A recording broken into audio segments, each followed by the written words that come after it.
Bismillahirrahmanirrahim. Assalamualaikum warahmatullahi wabarakatuh. Di sini saya Elisa Adia Anwar IB 05220 akan menyampaikan materi yang saya bahas dalam jurnal, yaitu tentang perbandingan puisi Arab klasik dan modern. Sebelumnya tugas ini dibuat untuk memenuhi ujian akhir semester mata kuliah Fikih Lughah semester 6. Langsung saja untuk pembahasan yang akan saya bahas pada video kali ini. Yang pertama ada introduction atau perkenalan atau pendahuluan. Lalu yang kedua ada tinjauan pustaka. Yang ketiga ada kajian teori. Keempat ada hasil dan pembahasan. Lalu yang kelima ada kesimpulan. Dan yang terakhir saya cantumkan daftar pustaka. Oke, kita ke materi yang pertama yaitu pendahuluan. Di sini saya memberikan definisi puisi. Saya ambil dari dua ahli, yang pertama menurut Waluyo dan yang kedua menurut Kamil. Untuk definisi pertama, puisi merupakan karya sastra dengan bahasa yang dipadatkan, dipersingkat, dan diberi rima dengan bunyi yang padu dan pemilihan kata-kata kias atau imajinatif. Pengertian ini ditulis oleh Waluyo pada bukunya yang diterbitkan tahun 2002, maaf.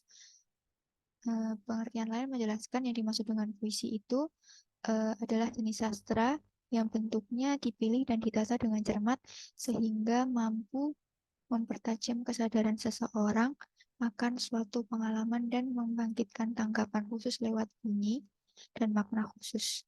Itu menurut Sutarno.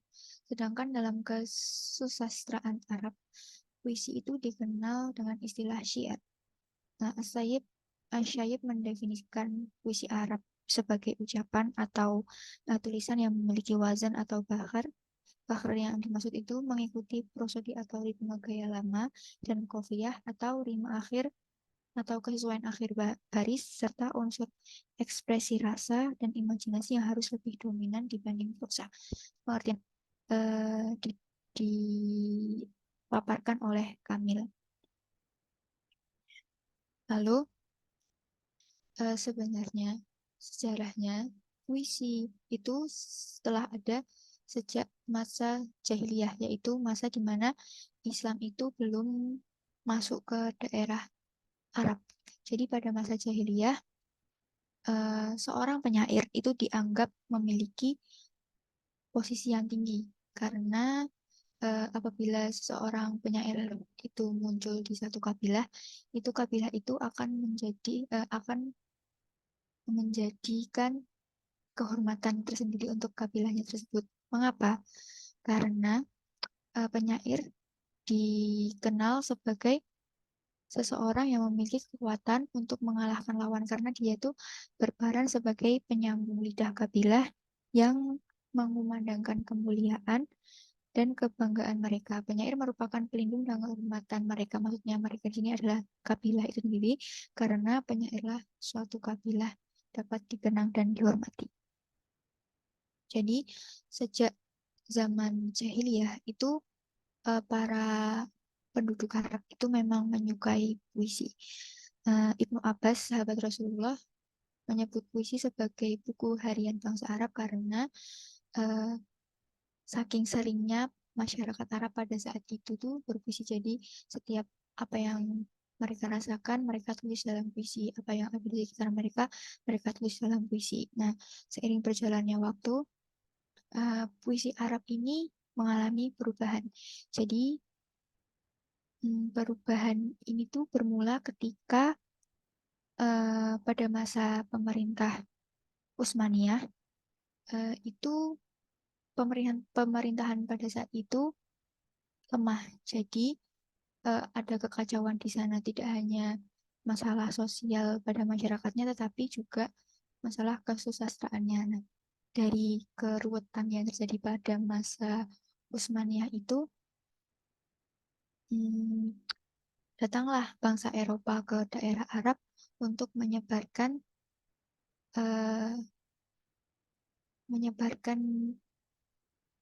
pembelajaran politik lah istilahnya seperti itu.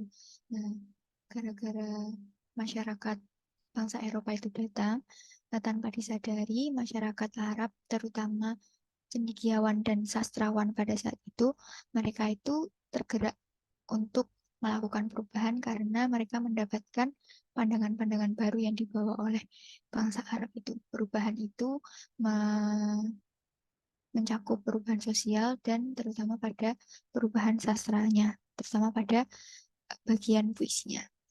Oke, kita lanjut. Nah, untuk tinjauan pustaka, di sini saya menggunakan dua tinjauan pustaka. Yang pertama, saya ambil dari jurnal Taufik Dardiri, itu berjudul Perkembangan Puisi Arab Modern.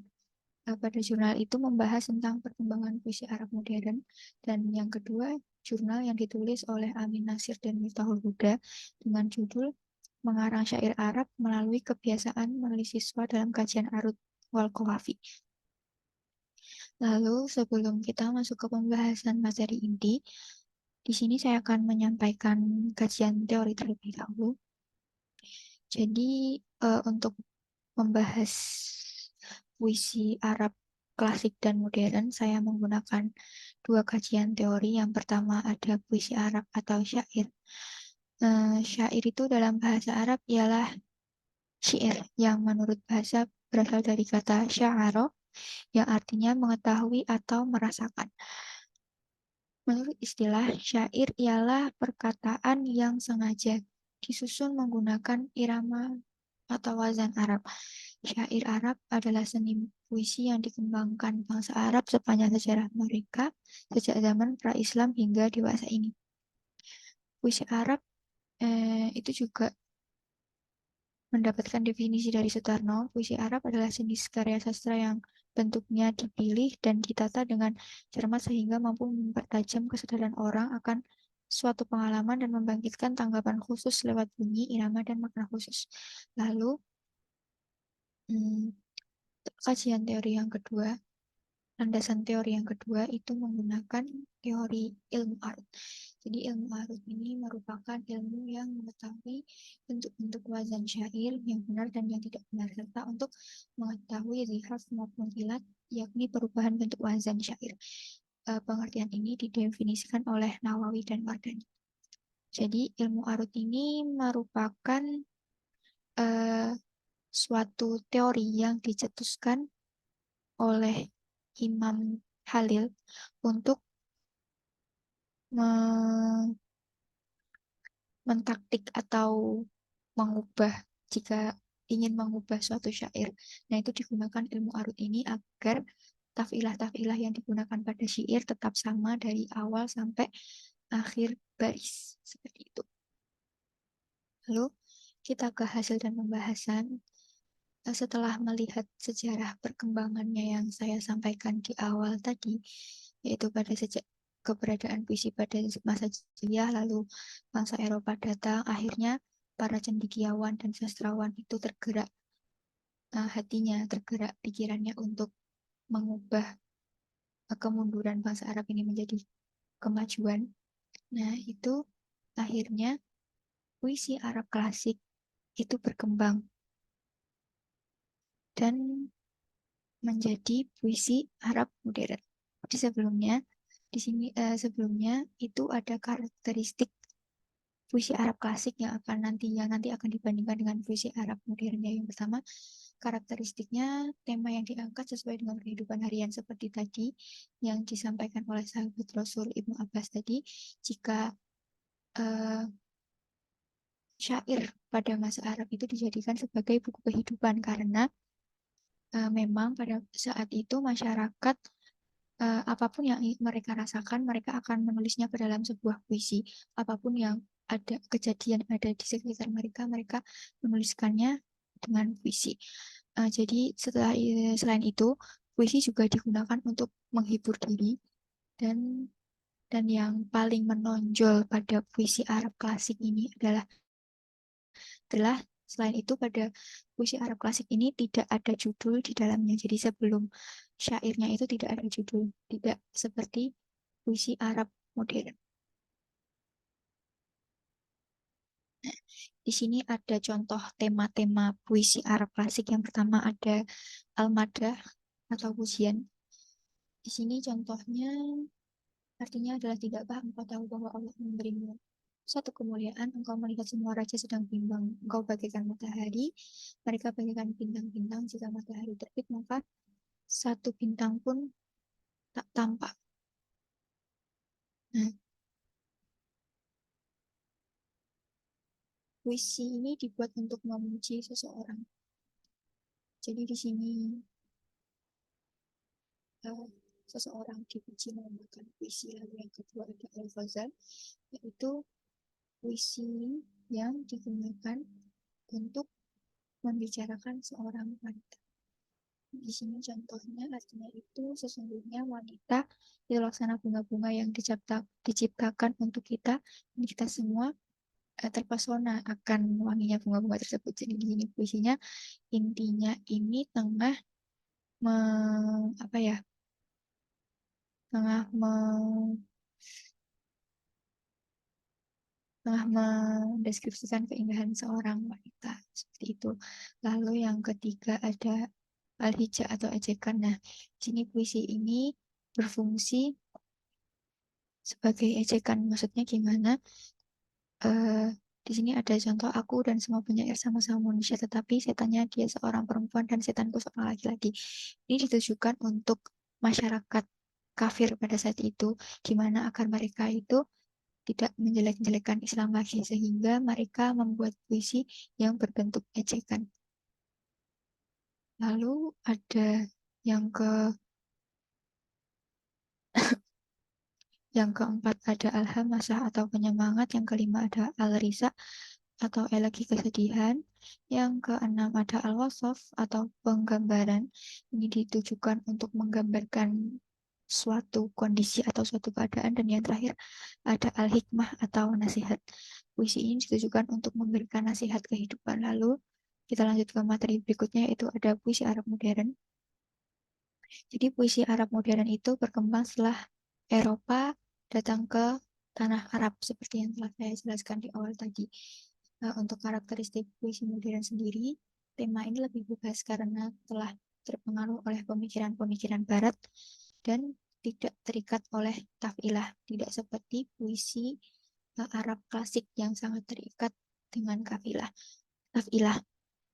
Jadi terdapat dua faktor perkembangan, yaitu pertama yang merupakan faktor internal, yaitu keinginan masyarakat saat itu ataupun keinginan sastrawan saat itu untuk keluar dari zona stagnasi, keluar dari zona stagnasi sosial, keluar dari zona stagnasi kesusastraan.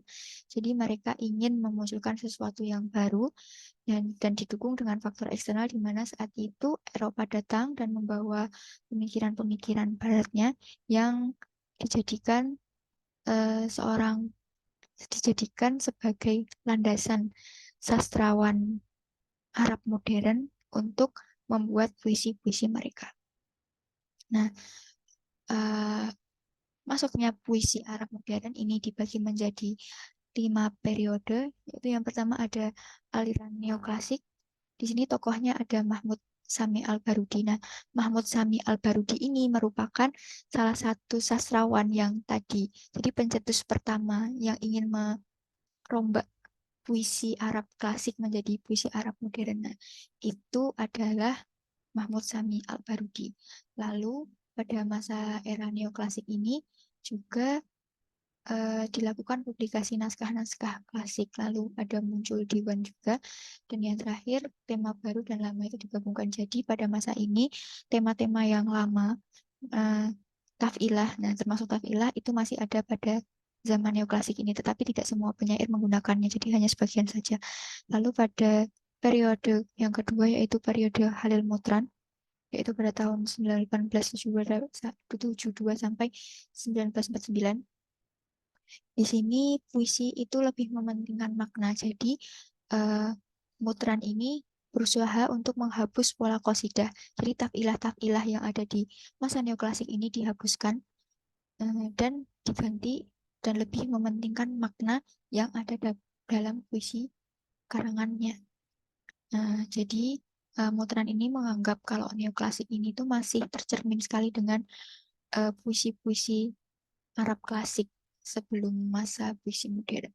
Jadi Khalil Mutran ini mengkritik aliran-aliran yang ada pada puisi Arab neoklasik. Lalu yang ketiga ada aliran Apollo, yaitu tokoh yang terkenal adalah Ahmad Zaku Abu Shadi.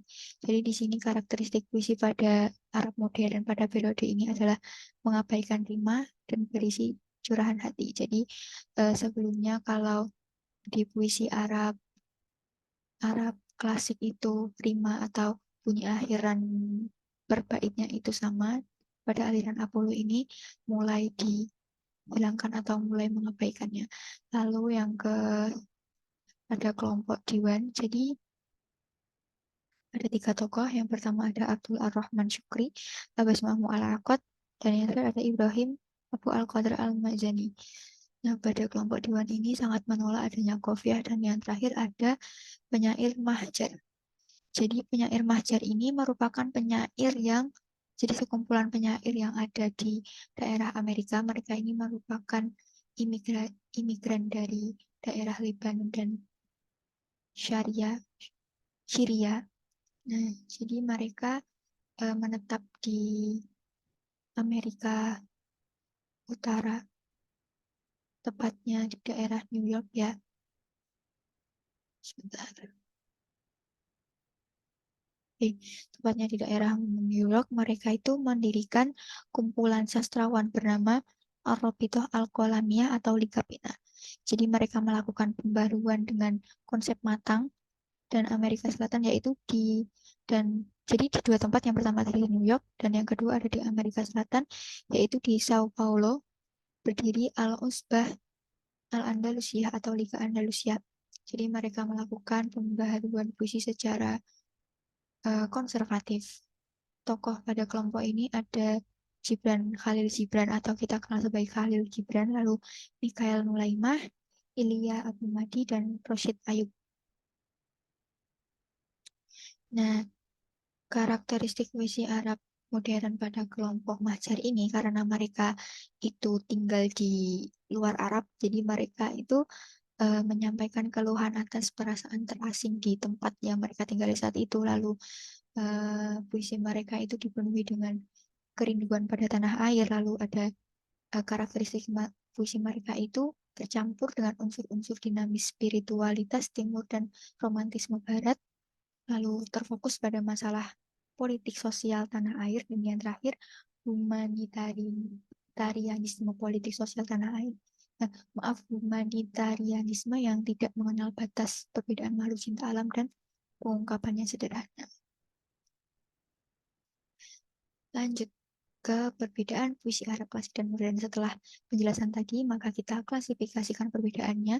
Yang pertama, dengan kita lihat dari unsur temanya dulu. Jadi puisi Arab klasik ini lebih mengusung tema sesuai dengan kehidupan yang terjadi pada saat itu. Sedangkan puisi modern ada beberapa tema yang diambil dari puisi klasik, tetapi tema tersebut dicampurkan dengan pemikiran-pemikiran barat.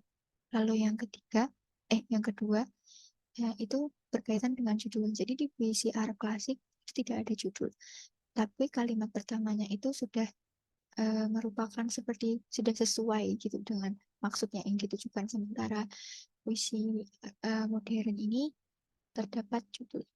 Lalu yang perbedaan yang ketiga yaitu mengacu pada tafilah dan qafiyah itu di puisi klasik, dan pada puisi modern ini terlepas dari qafiyah dan tafilah seperti yang saya katakan di awal. Jika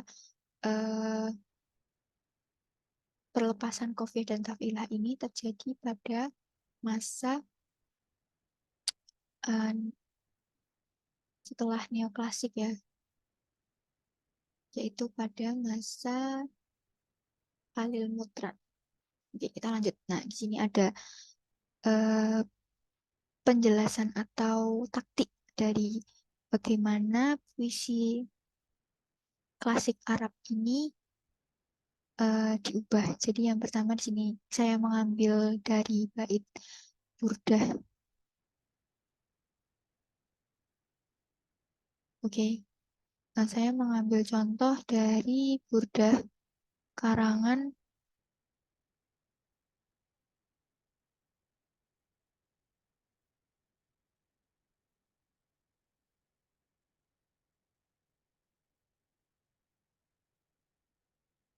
Oke, saya lupa ini karangannya siapa, tetapi di contoh oke. Jadi ini adalah contoh dari Burdah karya Imam Al-Busri. Jadi di sini ada pola-polanya ya teman-teman. Di sini ada wanaf sokal tufliin tumhilhu ala dan seterusnya. Dan di sini kalau di taktik itu menggunakan ini nih, mustafilun, fa'ilun, mustafilun, fa'ilun, mustafilun, fa'ilun, mustafilun, fa'ilun. Jadi Imam Khalil ini menciptakan taktik atau tafilah-tafilah ini digunakan untuk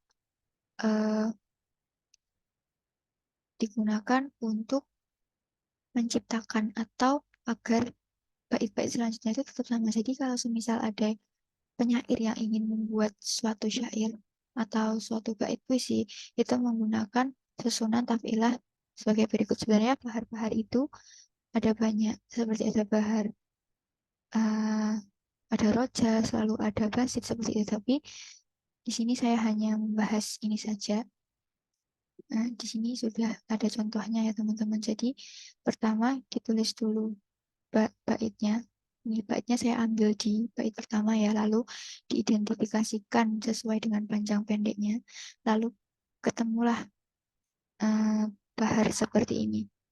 Tafilah seperti ini. Nah, tafilah ini digunakan untuk menyusun bait puisi selanjutnya. Lalu ada, nah jika tadi puisi Arab klasik itu menggunakan tafilah, lalu puisi Arab modern atau bait puisi modern ini tidak menggunakan tafilah, jadi mereka hanya menggunakan huruf qafiyah yang berakhiran sama, atau ada qafiyah yang digunakan sesuai insting para penyair. Misalnya di sini ada puisi yang disampaikan. Sini ada puisi yang dikarang oleh seorang penyair dari Irak, yaitu Nazik Al-Malaikah, yang berjudul Al-Kulila. Jadi dipublikasikan pertama kali pada tahun 1974, 47. Jadi di sini huruf akhir qafiyah pada setiap bait berakhiran lam dan lam sukun dan tak sukun. Pada puisi bebas, kaidah tafilah tidak digunakan, melainkan menggunakan penyusunan qafiyah sesuai insting penyair. Oleh sebab itu, puisi modern juga disebut sebagai puisi bebas. Oke, kita masuk ke pembahasan yang terakhir atau ke penjelasan yang terakhir, yaitu ada kesimpulan. Jadi puisi Arab klasik itu mengangkat tema yang ada di sekitar masyarakat mereka. Temanya ada seperti pujian, percintaan, ejekan, semangat dan ratapan, penggambaran dan juga nasihat. Sementara tema puisi Arab modern itu menyesuaikan zaman. Jadi penyair itu mengusung puisi mereka sesuai dengan keadaan kondisi mereka saat itu, ditambah dengan pemikiran-pemikiran barat. Lalu dunia sastra itu sempat mengalami stagnasi pada masa pemerintahan Utsmaniyah. Pada saat itu datanglah bangsa Eropa untuk kepentingan politik. Kedatangan mereka lah yang membuat budaya dan pemikiran barat masuk ke Arab. Hal tersebut memicu sastrawan Al-Barudi berkeinginan untuk merombak puisi Arab klasik ke modern. Nah, akhirnya perombakan itu berhasil, dan perombakan tersebut menghasilkan perbedaan antara puisi Arab dan puisi modern. Perbedaan tersebut terletak pada tema, susunan bait, judul, dan penggunaan tafilah dan qafiyah. Pada puisi Arab klasik, bait puisi dapat disusun menggunakan analisis tafilah yang ada di ilmu arut, sementara pada puisi Arab modern, qafiyah dibuat sesuai dengan insting penyair.